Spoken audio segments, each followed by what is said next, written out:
Uh, just so you know, Representative Rooney walked back his comment about purge, but he does want agents who might have a bias to be removed. So we're going to talk about all of this right now because my next guest says the media only defends law enforcement, like the FBI, when it's politically convenient. Joining me now, America's Sheriff, former Milwaukee County Sheriff David Clarke. It's good to see you. I never want to be on your bad side. You're with friends. You can smile. It's good to have you here, sir. But this is an issue that is really at odds. At Thanksgiving dinners, at Christmas dinners, families are having these battles over what's happening. So what do you say? Was Hallie Jackson appropriate in her discussion with the representative? Was he appropriate in his language about the FBI?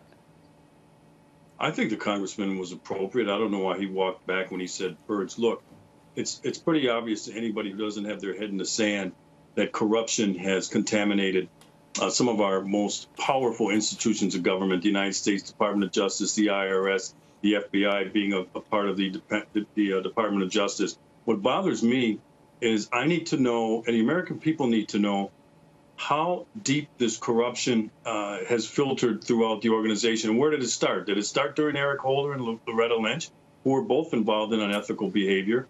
Did it start in the FBI? How much of that organization is contaminated? You look at people like Orr, you look at McCabe, you look at Strzok, you look at James Comey, all involved in some unethical, at best and at worst, criminal behavior. And the only way you can rid an institution of corruption, if it's that deep, is to purge it. So that means at the upper level. I'm not saying the agent level, but a fish rots from the head. Well, and that being the case, then the upper echelons of that organization have to be purged, because if they're just going to play musical chairs and a few people leave out, like McCabe says he's going to retire, and you start replacing those people with the same corrupt culture, if this culture has permeated this organization, you're going to get the same. So the only way to purge an organization of corruption is to bring in a new set of eyes, because it's very hard to change an organization that you've been a part of for so long. Well, but the House Judiciary Committee is going to actually subpoena Justice Department employees, and that includes Mr. Orr,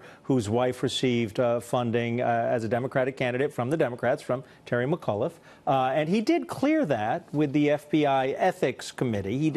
He acknowledged, my wife is getting this money. And then you've got Mr. Strzok, who was removed from his role with the Mueller investigation in August.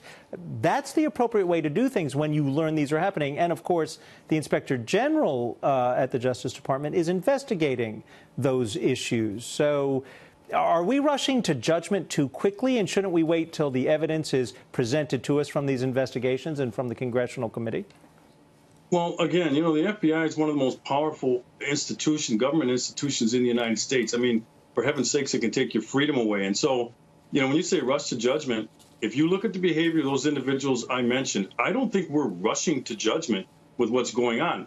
What I would say is we need to move with caution, only because we need to know how much of this organization, this institution, has been contaminated. So, you know, we consider, like I said, we can shrug our shoulders, stick our head in the sand, but I think there has to be a sense of urgency. All you're going to get out of these congressional hearings is stonewalling by these individuals. You saw or you heard McCabe go up to the Hill to testify. I don't know. I don't recall. I'm not sure. That's all you're going to get out of these individuals. This thing will last for 18 months, and it'll kind of fade into obscurity as time goes on.